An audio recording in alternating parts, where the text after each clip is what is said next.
Hello, I'm Kamal Santamaria. This is Counting the Cost on Al Jazeera, your weekly look at the world of business and finance. This week, Greece's hidden riches.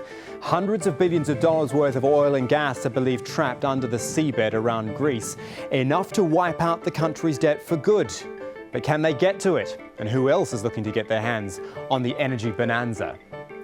Also this week, just 38 years old, and he's running one of the world's biggest companies. Emilio Lozoya, the CEO of Pemex, tells us how he's shaking things up at Mexico's state-owned oil company. Plus, home to the world's tallest building and one of the most spectacular financial collapses. Can Dubai really regain its former glory, or will debt once again be its downfall?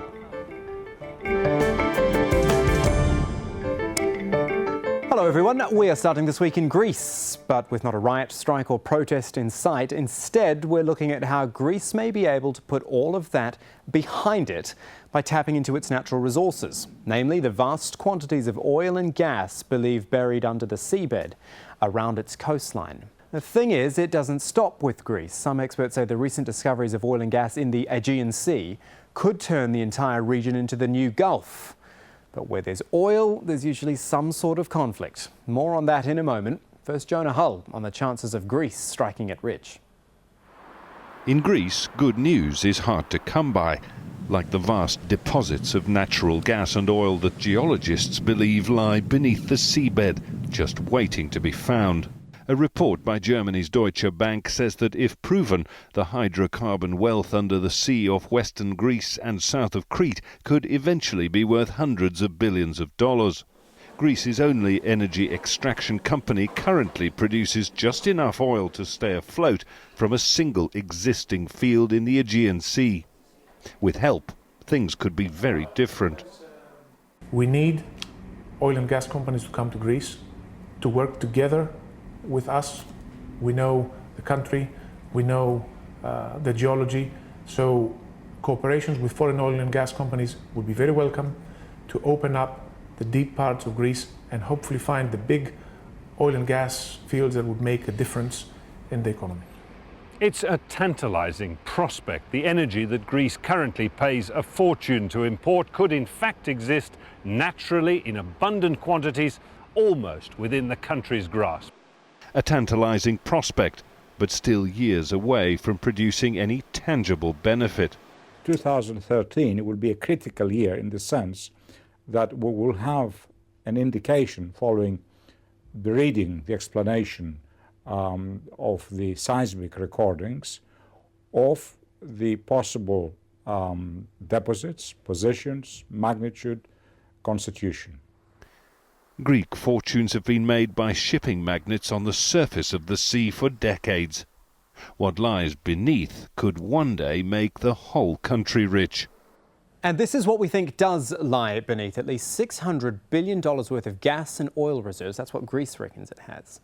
US Geological Society estimates about 22 billion barrels of oil in the Ionian Sea off western Greece, and then you can add another 4 billion or so on the other side in the northern Aegean Sea. So those are the Greek numbers. Turkey as well, it's got oil and gas in the area. Total reserves estimated at about 20 trillion cubic feet. There's an estimated 7 billion cubic feet of natural gas offshore of the Greek-held part of Cyprus. And in fact, this whole sort of eastern Mediterranean area that we're talking about, and that's going to involve Israel, Lebanon, Syria, Cyprus, holds an estimated 1.7 billion barrels of oil and 122 trillion cubic feet of natural gas. Combine that actually, and that's enough to supply the world for a year. And Israel's in there as well with 33 trillion cubic feet of gas, which is worth about $670 billion. So it's complicated, you see, and lots of countries are involved, and there is potentially lots of money. So let's talk to William Engdahl about it all. He is a geopolitical analyst and author of the book Myths, Lies and Oil Wars. And it seems, William, almost a bit cruel for poor old Greece, isn't it? All this potential cash is sitting down there. But because of all these enforced austerity measures in Greece, really, at this point, Greece can't get anywhere near it, can it? Mm. Well, one interesting thing as a background on the Greek financial crisis is the fact that in 2010, at the same time that Israel discovered a vast amount of offshore natural gas, the Leviathan field in the Levant Basin, Similar discoveries were made offshore in Greece, in the Aegean. And interestingly enough, one of the key demands of the European Union and the International Monetary Fund for the Greek debt crisis is the privatization of the Greek national gas company. So the solution, the revenues from the gas flows that could be developed off of Greece's gas finds would be sufficient by certain estimates to entirely deal with the debt crisis. But it seems that certain people in the West have no interest in that. So what about the territorial issues which come with it? You know, this whole Aegean Sea region is kind of reminding me of the South China Sea and all the disputes over who owns what there. Tell me how bad, if I can use that word, are the territorial disputes here? It's pretty bad because it involves Turkey and Greece, it involves Cyprus. You're dealing, geophysically, you're dealing in the Mediterranean in this huge basin with one of the richest gas finds on the planet. It rivals the gas fields of Russia and also of Qatar with the Persian Gulf gas fields between Qatar and Iran. So you're dealing with a huge geopolitical question of the natural gas potentials of the entire littoral states around the Aegean and the Mediterranean there, the Eastern Mediterranean.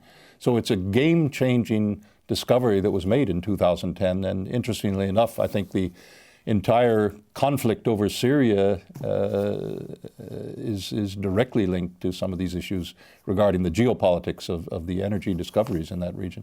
The way you describe it, William, it sounds to me like this is the type of geopolitical issue which is not going to be solved anytime soon. You know, it seems too sort of spread out, too political, too complicated, Syria and Israel in there as well.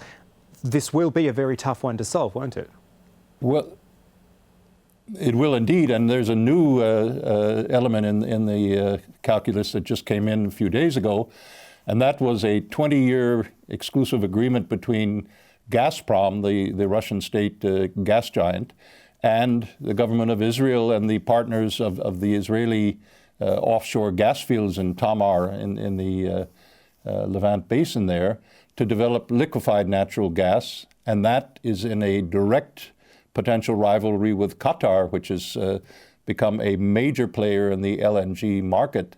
And so ultimately you have a tension building up between Israel, Russia on the one side, and Qatar on the other side, as well as potentially Turkey, because the Erdogan government in Turkey wants Turkey to become the energy hub of that whole portion of the region.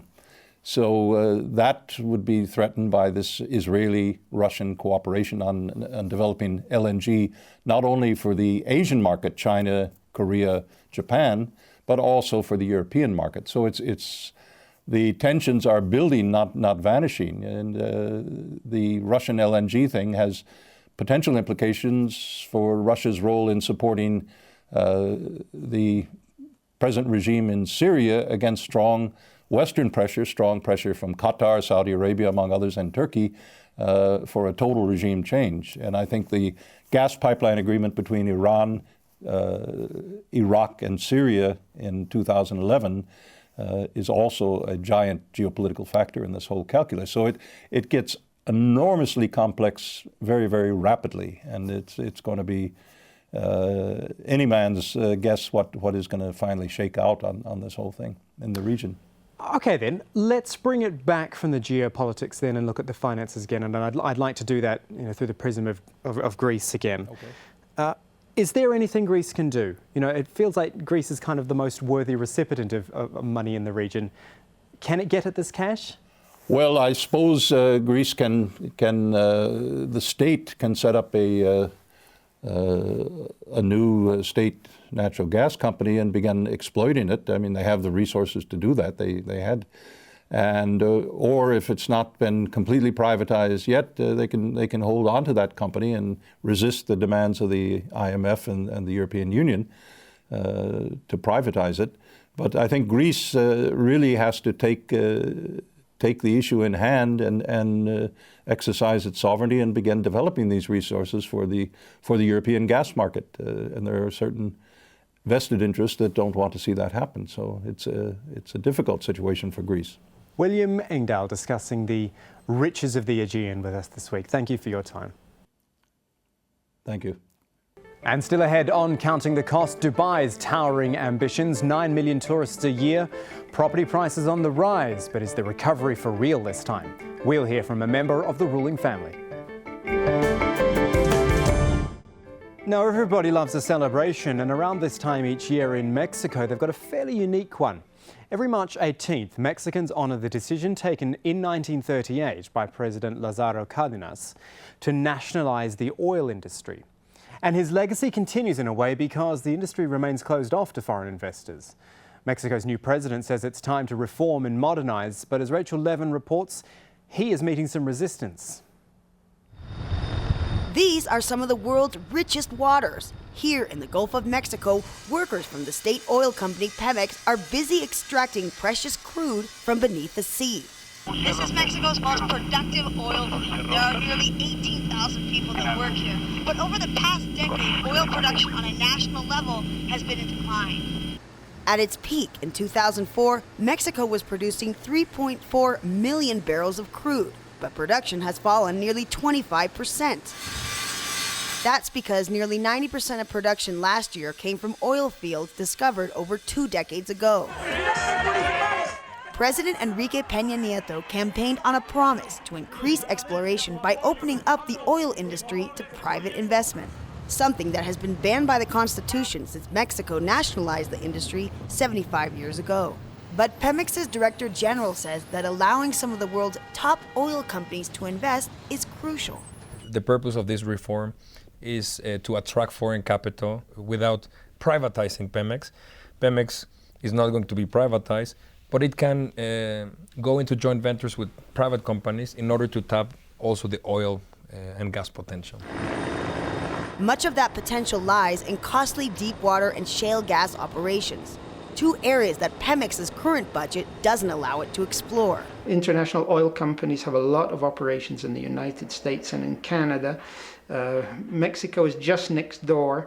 They see it as an attractive opportunity if they were allowed in. But getting the reform passed in Congress won't be easy. Opponents claim it's an attempt to privatize the oil sector. International corporations don't care about national interest.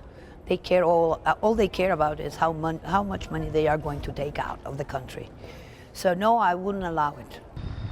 A clear sign that the president's struggle to modernize Mexico's most precious industry won't be easy. Now, we saw Pemex's chief executive talking about reform in Rachel's report there. He also spoke to her about a range of other issues, beginning with how to get the company working to its maximum potential.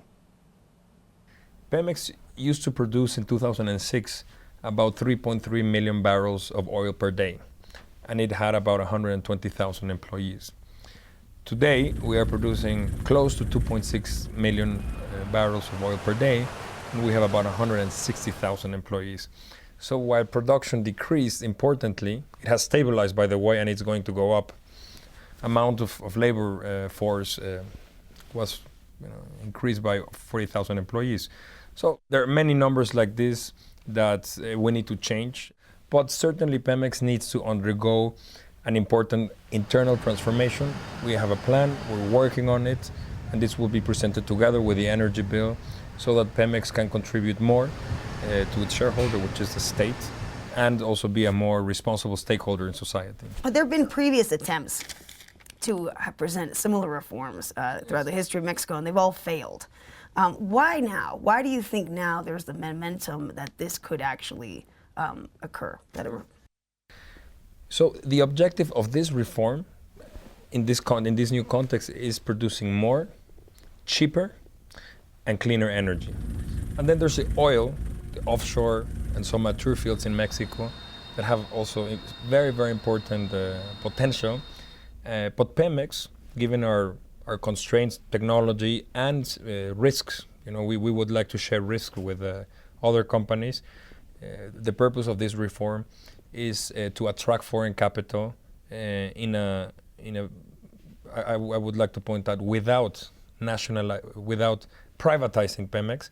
Pemex is not going to be privatized, but it can go into joint ventures with private companies in order to tap also the oil and gas potential. Well, that's an interesting point, because one of the prerequisites for example, U.S. companies that are very anxious and excited to be able to take part in this investment is that they will have profit sharing. But that's a sticking point here. How do you plan to resolve that conflict? It's not a conflict. I think legislators are well aware that the new legal framework has to be an internationally competitive one, meaning, today private or public or national oil companies can invest anywhere in the world. So in order for them to invest in Mexico, we will need to offer a competitive legal environment. When you talk about reform, one part is the energy reform, but the other part is actually reforming the company within. And you yourself have mentioned there's a problem with corruption. Tell me about what you're doing to combat that within the company. You see, well, first of all, when I took office in the first month, I sued a couple of consortium that had claims against Pemex, and where we found that those claims had increasing value due to collusion with some former officials. And we'll continue to pursue those claims or those legal cases vehemently in different courts of the world and in Mexico. You are, if not the youngest, one of the youngest to ever have been director of Pemex. And as you said, you've only been in the job yourself 100 days. What's been the most challenging thing to date for you? Well, we had an incident recently in Pemex.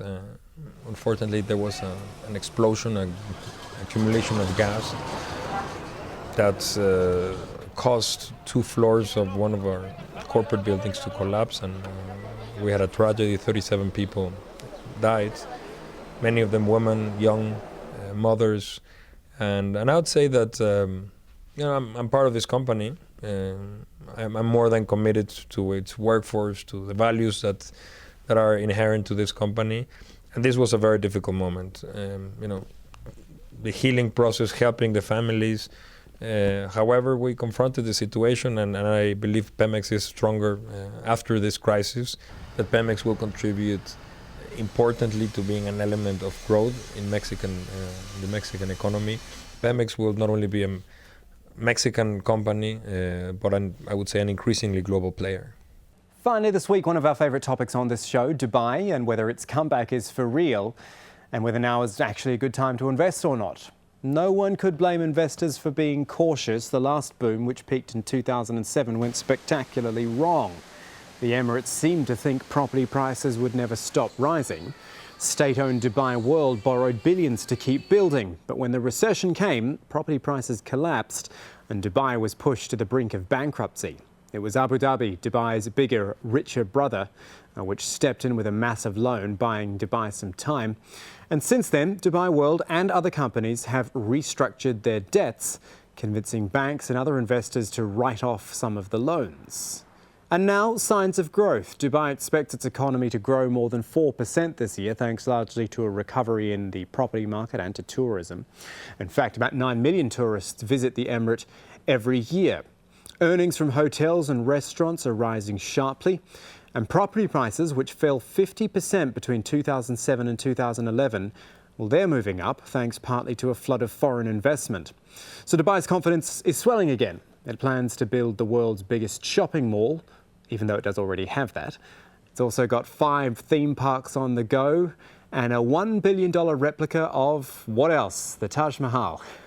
But there's a problem: debt. The IMF predicts Dubai's government-linked entities have to pay about $40 billion worth of debt this year and next. Yet investors are still lending to Dubai, which leads us to question, are they mad or are they right? We're going to put that to someone who is in the know. His Highness Sheikh Maktoum Hashar Al Maktoum is a member of Dubai's ruling family and executive chairman of Shua Capital. Thank you for your time, sir. If I use the words Dubai and turnaround in the same sentence, are you comfortable with that at the moment, that Dubai really is turning things around?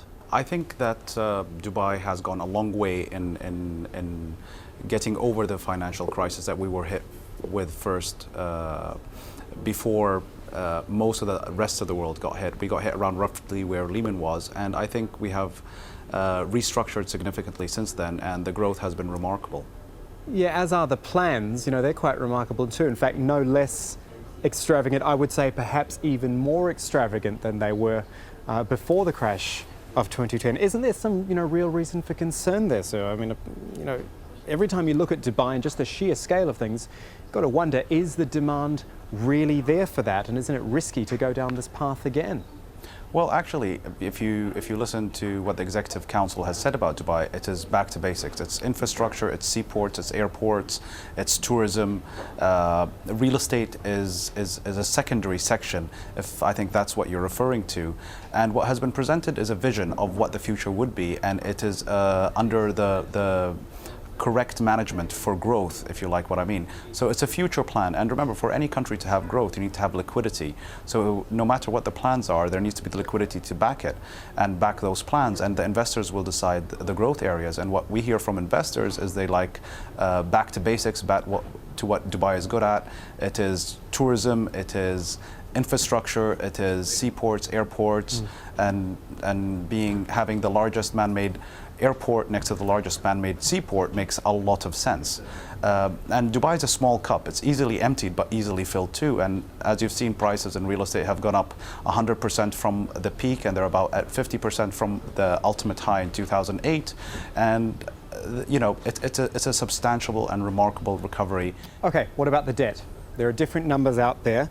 The ones I have here speak to about $40 billion worth of debt to pay off over the next 2 years.